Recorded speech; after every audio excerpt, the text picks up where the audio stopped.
Comment réaliser un plancher prédale?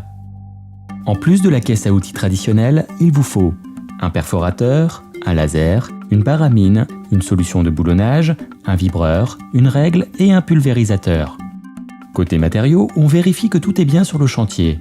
Les prédales, des cales en bois, du contreplaqué, des cales de treillis, des armatures, du produit de cure, du béton et du mortier. Pour votre sécurité, n'oubliez pas les gants, le casque, les lunettes, les protections auditives, les chaussures et les bottes de sécurité. La mise en œuvre d'un plancher vous amène à travailler en hauteur. Veillez à positionner l'ensemble des accessoires de protection collective sur vos ouvrages. Première étape, la préparation. Commencez par vérifier la hauteur des arases des murs. Pour cela, servez-vous du trait de niveau. Si la rase est trop haute, rectifiez. Contrôlez également la largeur de l'appui permettant de recevoir les poutrelles. Elle dépend du matériau des murs porteurs. Référez-vous au plan de pose du fabricant. Deuxième étape, montage des étaiments pour coffrage de rives. Si votre chantier le nécessite, commencez par installer des plattelages pour coffrage de rives. Mettez en place les étaiments stabilisés sous forme de tours ou de cadre étais. Positionnez les pieds sur des cales reposant sur un sol stable, puis fixez-les. Pensez à bien régler leur niveau. Installez maintenant des poutrelles sur des fourches. Puis réglez une pige de repère à la cote de la face inférieure du platelage. Pour cela, servez-vous du trait de niveau et du laser. Votre pige vous servira à régler précisément la hauteur de l'ensemble des poutrelles. Positionnez et fixez à présent le platelage. Il ne vous reste plus qu'à installer les garde-corps périphériques pour assurer votre sécurité. Vos plateformes sont prêtes. Troisième étape, l'étaiement. La pose de prédale nécessite la réalisation d'un étaiement pour la reprise des charges au moment du coulage. Ces caractéristiques vous sont précisées dans le plan de préconisation de pose du fabricant. Nous vous conseillons d'ajouter des lisses de rives situées jusqu'à 30 cm des murs porteurs pour reprendre les charges en phase provisoire d'exécution, ainsi que pour améliorer la stabilité et la sécurité de l'ouvrage. Repérez au sol la position de vos rangées d'étais. Positionnez les rangées périphériques sur trépied. Mettez en place les lisses en veillant à bien conserver un recouvrement d'au moins 20 cm au raccord.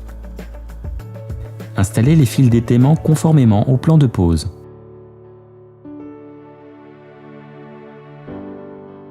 Réglez maintenant la hauteur des lisses au niveau bas du plancher à l'aide de la pige et du laser.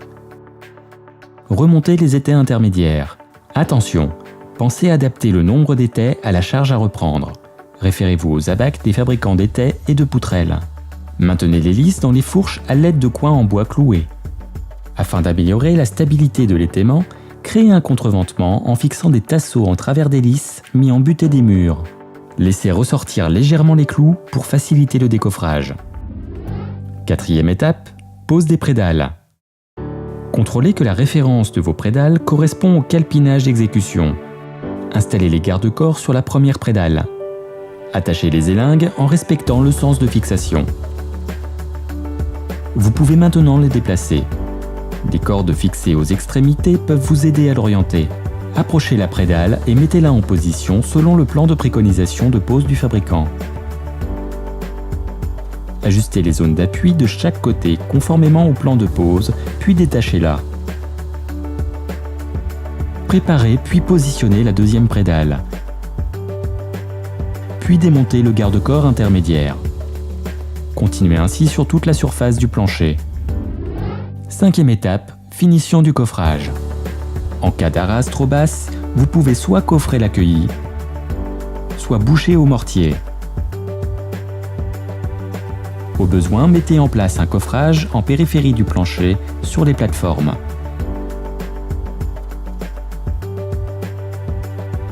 Réglez-le puis renforcez-le à l'aide de jambes de force. Sixième étape, le ferraillage. Vous pouvez maintenant réaliser le ferraillage du plancher selon le plan de structure et le plan de pose du fabricant de prédales.